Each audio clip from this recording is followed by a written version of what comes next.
या कुक्षि विवरे कृत्वा स्वयं रक्षति सर्वतः नमामि जननीं देवीं परां प्रकृतिरूपिणीं कृच्छ्रेण महता देव्या धारितोऽहं यदोदरे तत्प्रसादात् जगदृष्टं मातुर्नित्यं नमोऽस्तु ते पृथिव्या यानि तीर्थानि सागरादीनि सर्वतः वसन्ति यत्र तां नौमि मातरं भूतिहेतवे మాతృదేవో భవ పితృదేవో భవ.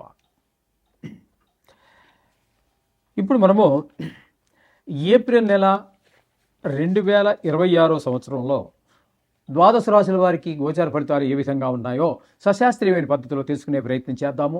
ఇందులో నా కల్పనలు కానీ అబోధ కల్పనలు కానీ ఏమీ ఉండవండి. శాస్త్రం ఎంతవరకు చెప్పిందో అంతవరకు చెప్పడం జరుగుతుంది. ఇంకో ముఖ్యమైన విషయం ఏమిటంటే ఇది గోచార ఫలితాలు మాత్రమే. దీని మీద మీ జాతకాన్ని ఎవరి జాతకాన్ని కూడా గోచారం నిర్దేశించజాలదు. కొంతవరకు ఇండికేట్ చేస్తుంది, తెలియజేస్తుంది అంతవరకే. అది ఎంతవరకు అంటే 10 నుంచి 15% మాత్రమే. అది నిష్ణాతులైన వారు చెబితే. మిగతాదంతా కూడా మన వ్యక్తిగత జాతకము. ఎవరి వ్యక్తిగత జాతకం, ఏ డేట్లో పుట్టారు, ఏ టైంలో పుట్టారు, ఏ ఊరిలో పుట్టారు అనేటటువంటి దాని మీద ఆధారపడి ఉంటుంది. అది 100% ఇది ఒక 15 వేసుకోండి. 75, 80, 90 ఇంకా 100 పాళ్ళు కావాలంటే బ్రహ్మదేవుడు తప్పితే మరి ఎవ్వరూ కూడా దాన్ని కరెక్ట్గా చెప్పలేరు. కాబట్టి దీని గురించి ఊరికే కంగారు పడిపోక్కర్లేదు. 4 గ్రహాలు ఎక్కువగా ఉన్నాయని సంతోషపడవలసిన పని లేదు. అందుచేత ఇంకోటి ఏంటంటే నేను ఇందులో మిమ్మల్ని భయపెట్టేసి ఏదో చేసేయాలి, జపాలు పెట్టేయాలి అని అటువంటి ఏవో ఆలోచనలు కానీ దుష్టాలోచనలు కానీ లేదు. మిమ్మల్ని సంతోషపెట్టడం కోసం, మిమ్మల్ని ఇంప్రెస్ చేయడం కోసం, మీకేదో ఒక లేడీ వచ్చేస్తుంది, 10 కోట్లు వచ్చేస్తాయి ఈ సంవత్సరంలో, నాది గ్యారంటీ, రాసి పెట్టుకో, ఇలాంటి మాటలు ఎక్కడా శాస్త్రంలో ఏ శాస్త్రకారుడు చెప్పలేదు. నేను చెప్పను. మీరు అది చెప్పేవారు చెప్తారు. వారికి ఎక్కడో ఏదో ఆధారం ఉండొచ్చు అని అనుకుంటాను. అయితే మా దగ్గర అయితే అది లేదు. నాకు తెలిసినంత వరకు లేదు ఎక్కడా కూడా. ఒకవేళ ఉందేమో తెలియదు పూర్తిగా. 100% పాళ్ళు పూర్తిగా 199% నాకు తెలిసినంత వరకు ఎక్కడా ఏ విధమైనటువంటి ఈ గ్యారంటీలు రాసి పెట్టుకోవడాలు ఇవేమీ లేవు.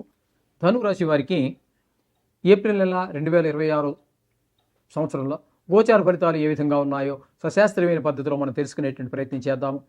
ఈ ధనురాశి వారికి చతుర్థ స్థానంలో శని, తృతీయ స్థానంలో రాహుగ్రహము నెలంతా, బుధుడు 9వ తారీఖు వరకు, కుజుడు 1-2 రోజుల పాటు సంచారం చేస్తున్నారు 3వ స్థానంలో. 3వ స్థానంలో రాహు నెలంతా ఉన్నాడు కాబట్టి చాలా చక్కటి ఫలితాలు ఇస్తాడు. ఏంటంటే అవి మనం ఏ పని చేసినప్పటికీ ఇంట్లో సోదరులు, చుట్టుపక్కల వాళ్ళు, మనకంటే పై ఆఫీసర్లు, మనకంటే మన సేవకులు, వీళ్ళందరూ ఒక సాహస కృత్యం చేసినా కూడా అందరూ సపోర్ట్ చేస్తూ ఉంటారు. ఈ విధమైనటువంటి సహాయ సహకారాలు బాగా ఉంటాయి రాహుగ్రహ సంచారం వల్ల. అలాగే బుధుడు 9 రోజుల పాటు ఉంటారు. ఆయన ప్రతికూలమైన ఫలితాలు ఇస్తారు. ఇప్పుడు మనం ఏవైతే చెప్పుకున్నామో వాటికి భిన్నమైనటువంటి ఫలితాలు ఇస్తారు. కుజుడు 2 రోజులు ఉన్నాడు. ఆ 2 రోజులు కూడా ఆయన చక్కటి ఫలితాలు ఇస్తాడు. తదనంతరం కుజుడు సంక్రమణం చెంది మీకు చతుర్థ స్థానంలోకి వెళ్తున్నాడు. అక్కడ మంచి ఫలితాలు ఉండవు.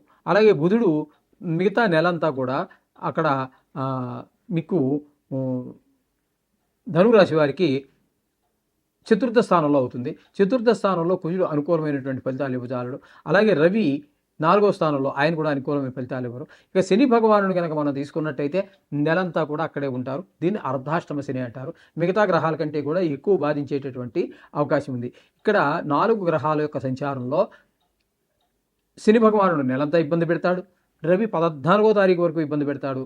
అలాగే తదుపరి ఆయన మేషంలోకి సంచారం చేసి అక్కడ 15 రోజులు ఉండి అక్కడ కూడా మీకు ఇబ్బంది పెడతాడు రవి. అంటే నెలంతా పూర్తిగా శని భగవానుడు, రవి ఇబ్బంది పెడుతున్నారు. కుజుడు 4వ స్థానంలో ఉన్నారు కాబట్టి ఆయన కూడా నెలంతా 1-2 రోజులు తీసేస్తే మిగతా నెలంతా ఆయన ఇబ్బంది పెడుతూ ఉన్నారు. బుధుడు మాత్రం అక్కడ మీకు ఒక 21 రోజుల మాట సంచారం చేస్తున్నారు. ఆయన మాత్రం కాస్త అనుకూలుడు. మిగతా గ్రహాలన్నీ కూడా ఇబ్బంది పెడుతూ ఉన్నాయి. ఇకపోతే శుక్రుడు 5-6 స్థానాల్లో సంచారం చేస్తున్నాడు. 5వ స్థానంలో కనుక తీసుకున్నట్టయితే 19వ తారీఖు వరకు ఉంటాడండి. ఆ 5వ స్థానంలో ఉన్నప్పుడు శుభప్రదమైన ఫలితాలు, అంటే సంతానపరమైన వృత్తి, వాళ్ళ యొక్క చదువు, విద్య విషయంలోనూ మిగతా విషయాల్లో, ఆ క్రీడల విషయాల్లో వాటిలో సహకరిస్తాడు. తదుపరి ఆయన శుక్రుడు సంక్రమణం చెంది 6వ స్థానంలోకి వెళ్తున్నారు. 6వ స్థానంలో గోచార రీత్యా శుక్రుడు అనుకూలమైన ఫలితాలు ఇవ్వడు. చిన్నపాటి అనారోగ్యాలు, అప్పులు చేయవలసి రావటం, లేకపోతే అప్పులు చేసి ఉంటే వాడిని తీర్చలేకపోవటం, ఇట్లాంటి ఇబ్బందులు కలగజేసే అవకాశం ఉంటుంది. 6వ స్థానంలో శుక్రగ్రహ సంచారం. ఇకపోతే 7వ స్థానంలో గురు సంచారం జరుగుతోంది. ఇది చాలా అనుకూలమైనటువంటి ఫలితం. ఇక్కడ గోచార రీత్యా గురువు 7లో సంచారం చేసే కాలాన్ని వివాహ సమయంగా కూడా మనకి కొన్ని విషయాల్లో తెలుస్తూ చెప్పారు. కాబట్టి వివాహం కానిటువంటి వారికి వివాహం కుదరటం కానీ అవటం కానీ జరిగే అవకాశం ఉంటుంది. ఒకవేళ వివాహం అయిపోయి ఉన్నట్టయితే భార్యాభర్తల మధ్యన అన్యోన్యత బాగా పెరుగుతుంది. అలాగే జాయింట్ వ్యాపారస్తుల మధ్యన కూడా ఏకాభిప్రాయం ఏర్పడుతుంది. ఎప్పుడైతే ఒక విషయంలో ఏకాభిప్రాయం ఏర్పడిందో వారు ముందుకి అంటే వ్యాపారం అయితే వ్యాపారం, ఉద్యోగం అయితే ఉద్యోగం, వాటిలో వాళ్ళు ముందుకు వెళ్ళటానికి చాలా మంచి పరిణామం అది. ముందుకు వెళ్ళగలుగుతారు. భిన్నాభిప్రాయం ఉంటే ఎప్పుడైనా వెనకే పడతాం. అంచేత సప్తమంలో గురువు ఉండడం అనేది చాలా మంచిది, ముఖ్యంగా పెళ్లి కానిటువంటి వారికి, పెళ్ళి అయిన వారికి కూడా. ఇకపోతే భాగ్యస్థానంలో కేతుగ్రహ సంచారం జరుగుతుంది. భాగ్యస్థానం తండ్రి గారి ఆరోగ్య విషయంలోను, దాన ధర్మాల విషయంలోను, గుళ్ళు గోపురాల తిరగ విషయంలోను కొన్ని అనుకోనటువంటి ఇబ్బందులన్నీ ఏర్పడుతూ ఉంటాయి. తండ్రి గారి విషయంలో కొంచెం ప్రత్యేకమైన శ్రద్ధ తీసుకోవడం అనేది సూచన. కాబట్టి ఈ విధమైన ఫలితాలన్నీ ఉన్నాయి. నిజంగా చెప్పాలంటే ఈ రాశి వారికి అనుకూలత ఇచ్చే గ్రహం ఏదైనా ఉందంటే ఒక రాహు పూర్తిగా ఉన్నాడు, అలాగే కుజుడు ఒక 2 రోజులు అనుకూలంగా ఉన్నాడు, శుక్రుడు ఒక 15 రోజులు అనుకూలంగా ఉన్నారు, గురువు పూర్తిగా నెలంతా అనుకూలంగా ఉన్నారు. ఇంతే. అంటే పూర్తిగా అనుకూలంగా ఉండేటటువంటి గ్రహాలు గురువు, రాహువు మాత్రమే. మిగతావి ఒక 2 గ్రహాలు పాక్షికంగా మాత్రం అనుకూలంగా ఈ యావరేజ్గా మనం చెప్పుకోవచ్చు. ఏదైనప్పటికీ కంగారు పడవలసిన పని లేదు. ఇప్పుడు ఏ ఏ విషయాల్లో మనకు ప్రతికూల విషయాలని చెప్పుకున్నామో ఆ విషయాల్లో తగు జాగ్రత్త తీసుకుంటూ ఆ నవగ్రహాల చుట్టూ తిరగండి, లేదా నవగ్రహ మంత్రాలు పఠించండి.